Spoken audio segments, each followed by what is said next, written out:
François Villard, bonjour. Bonjour. Nous sommes ici devant la caserne des Vernets à Genève. Voilà, Vous avez lancé un projet de référendum. c'est ça. Expliquez-nous un petit peu de quoi il s'agit. Alors, le projet de référendum s'oppose à la nouvelle révision de la loi militaire qui prévoit de lancer le DEVA, développement de l'armée, qui consiste à la réduction des 220 000 hommes qui avaient été votés en 2004 à l'occasion de l'armée 21 à 100 000 dans le DEVA. Donc ça c'est précisé dans l'ordonnance qui va avec cette révision de la loi. Alors on nous dit entre 100 000 et 140 000, les 40 000 étant à la fois pour jouer avec les gens qui sont en partance de service et de ceux qui sont en train de le devenir. Et puis aussi peut-être pour calmer les esprits en disant, bah, voyez, on réduit pas, en fait, on a les 140 000 d'actives armée 21, alors on va garder les 140 000 sous le débat. Mais est-ce que déjà 220 000 hommes dans l'armée en Suisse au XXIe siècle, avec toutes les menaces que l'on voit à travers le monde et qui arrivent en Europe, est-ce que c'est pas déjà peu? C'est trop peu. D'ailleurs, on le voit avec...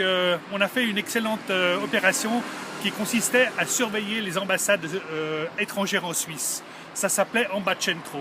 Donc on a mis d'abord de l'infanterie, ce qui est, faut-il le dire, le rappeler, l'essentiel de la mission, c'est-à-dire de garder et puis de tenir. Mais on a en plus utilisé des troupes techniques, de l'artillerie, du génie, des chars, à qui on a demandé non pas de faire le coup de répétition avec leur matériel technique, mais de faire des gardes. Donc quand ces gens-là sont revenus l'année suivante pour faire un coup de répétition, inutile de dire que leur capacité à manipuler leur matériel était voisine de zéro. Alors on avait après beau jeu de dire « Ah mais vous voyez, l'armée doit être professionnalisée parce que la milice n'est plus capable de manipuler des engins. » Donc voilà un exemple parfaitement clair du manque d'effectifs, déjà avec 220 000 hommes, c'est-à-dire, il faut le rappeler, 220 000 étaient répartis entre 140 000 hommes incorporés et 80 000 hommes de réserve. On voit chez les détracteurs de votre projet référendaire des gens qui disent « Ah mais on veut retourner à l'armée de grand-papa ». Il faut rappeler que la Suisse avait une armée de plus de 650 000 hommes dans les années 80 et précédentes. Il me semble, pour avoir vu votre projet, que c'est pas du tout ça. Non. Alors, on va pas refaire l'armée 61. On n'en est plus là. Les menaces ont quand même évolué, il faut être clair. Et puis, le matériel tout simplement disparu. Donc, on a dilapidé énormément de matériel, de chars, de véhicules, de munitions, d'armes. Et donc, on n'en est plus là. Il s'agit simplement de considérer maintenant ce qui se passe autour de nous, de voir qu'effectivement, notre État islamique est en train d'occuper la Syrie, la Libye, toute la banane, si j'ose dire, qui va du Maroc jusqu'en Turquie. Et donc, c'est toute une zone d'instabilité. Et actuellement, on voit bien, les pays européens sont en train de réarmer, de remettre des effectifs, remettre de l'argent. Et ce n'est pas le moment de désengager, de diminuer ces effectifs. Ce que je voulais aussi dire par rapport à la Suisse, c'est que 100 000 hommes, ce sont 100 000 miliciens et pas des hommes de métier.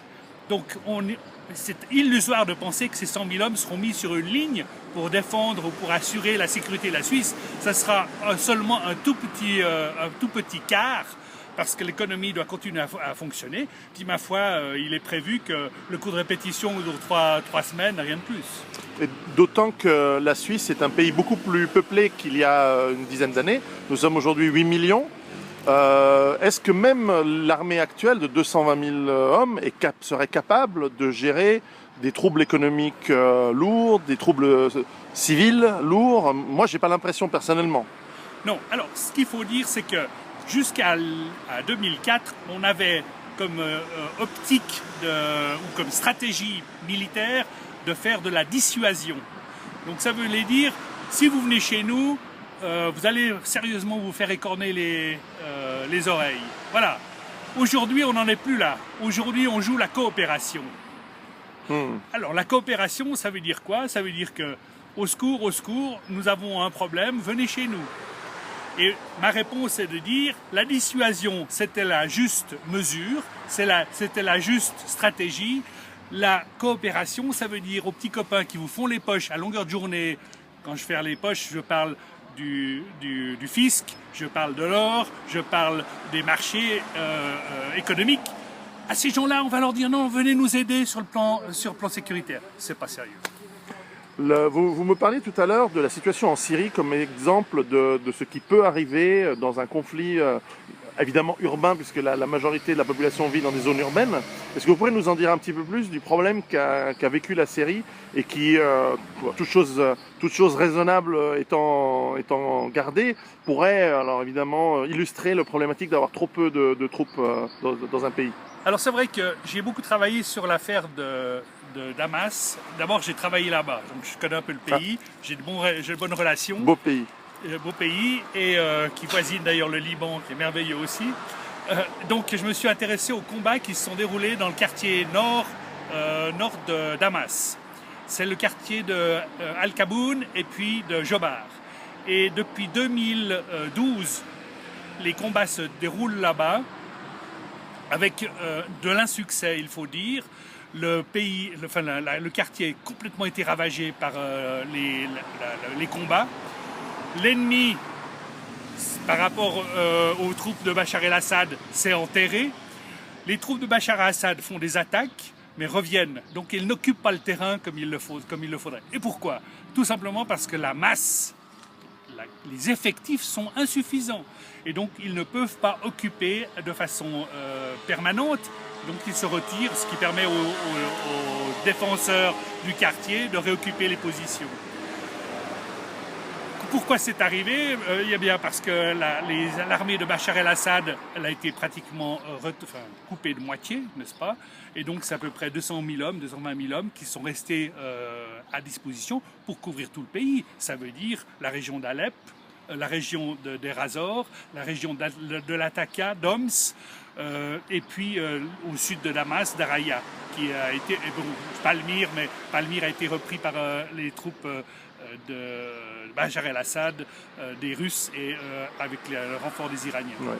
200 et quelques mille hommes pour un pays de 20 millions d'habitants qu'est la Syrie, c'est les 100 000 hommes en Suisse pour un pays de 8 millions. C'est exactement, et il faut savoir que la Syrie a un relief qui est différent du nôtre, c'est du désert, donc les voies de communication sont beaucoup plus rapides que chez nous.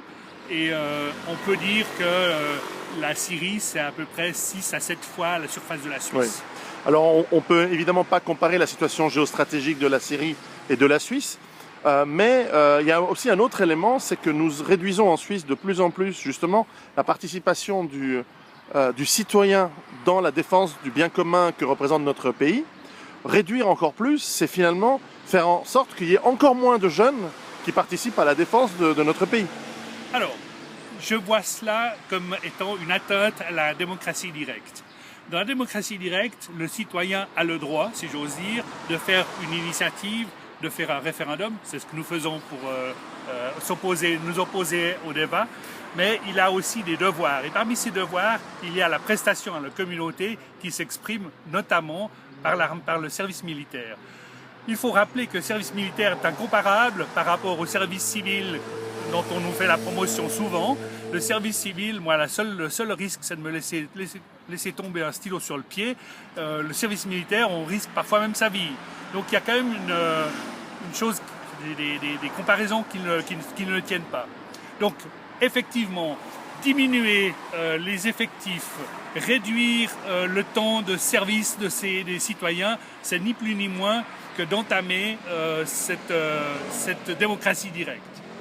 J'aimerais aussi dire que amener un effectif à 100 000 hommes, c'est-à-dire, il faut préciser, 23 000 hommes pour la défense du pays, les autres étant attribués à la logistique et on nous dit à l'aide aux populations civiles. Ces 23 000 hommes, ce raccourcissement rend ce groupe professionnalisable, n'est-ce pas?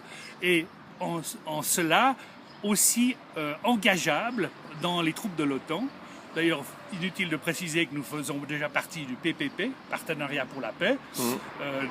Et donc cette vision-là nous amènerait tout simplement à perdre totalement notre indépendance et faire partie du groupe des États-Unis et des Européens. Ce qui me paraît totalement contraire à l'idée de la Suisse et ce qui me paraît aussi contraire à ce qui avait été décidé en 1815 au traité de Vienne, dans lequel on avait demandé à la Suisse d'assurer sa liberté et sa neutralité avec une armée. Tout à fait.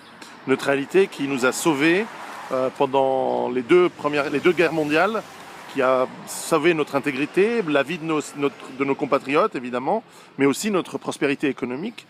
Prospérité économique qui aujourd'hui existe encore parce que notamment beaucoup d'entrepreneurs et de personnes fortunées viennent investir et vivre en Suisse parce qu'ils savent que c'est un pays sûr.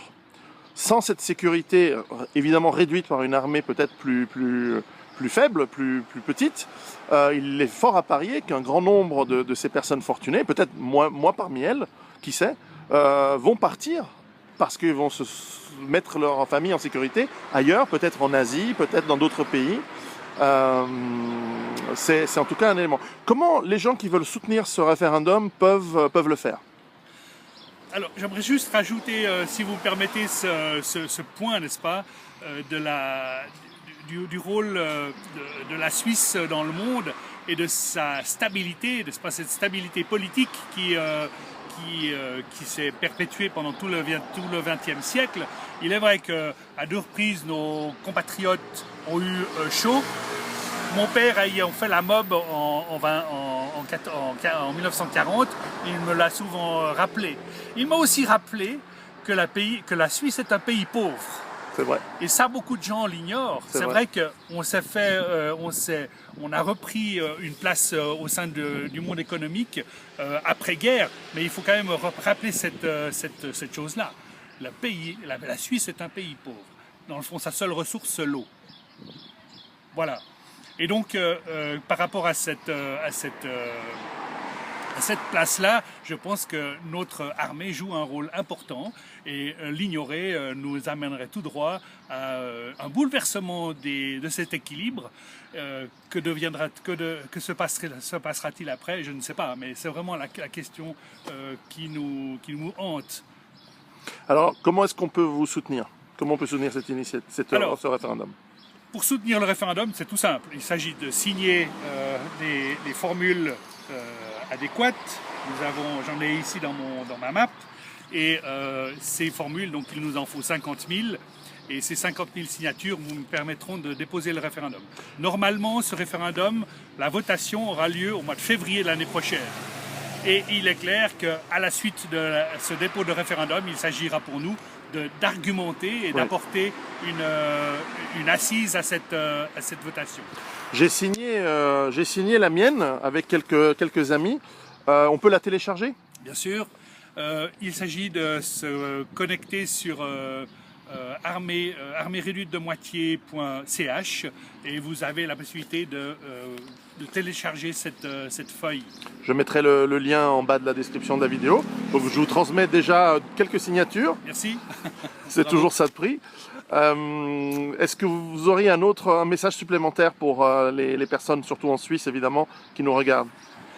Moi je crois qu'il faut aujourd'hui se serrer les coudes et pour ceux qui sont en faveur du débat, ils doivent absolument comprendre que nous dire que nous sommes des vieux cons et qu'on ne comprend rien à rien. Il s'agira maintenant de changer d'argument. Il faudra apporter les vraies réponses. Il faudra nous dire comment, militairement parlant, ils vont faire pour protéger les 1000 objets d'importance nationale ou régionale avec 100 000 hommes.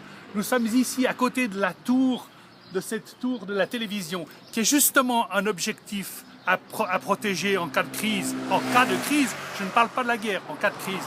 Eh bien, il faudra me le dire. Nous avons un aéroport, on a ici des installations militaires qui méritent d'être surveillées, tout au moins. Donc, encore une fois, mission à notre avis, mission impossible. Mais je demande à ceux qui font la promotion du débat, apportez-nous des réponses, pas des invectives. Alors voilà, nous encourageons tous les néo-concitoyens suisses à à en tout cas s'informer de ce projet référendaire, à mon avis, et comme je l'ai fait, je les encourage à signer également et à lutter pour notre indépendance, notre sécurité et notre liberté. Merci beaucoup. Merci beaucoup. À bientôt. Allez, au revoir.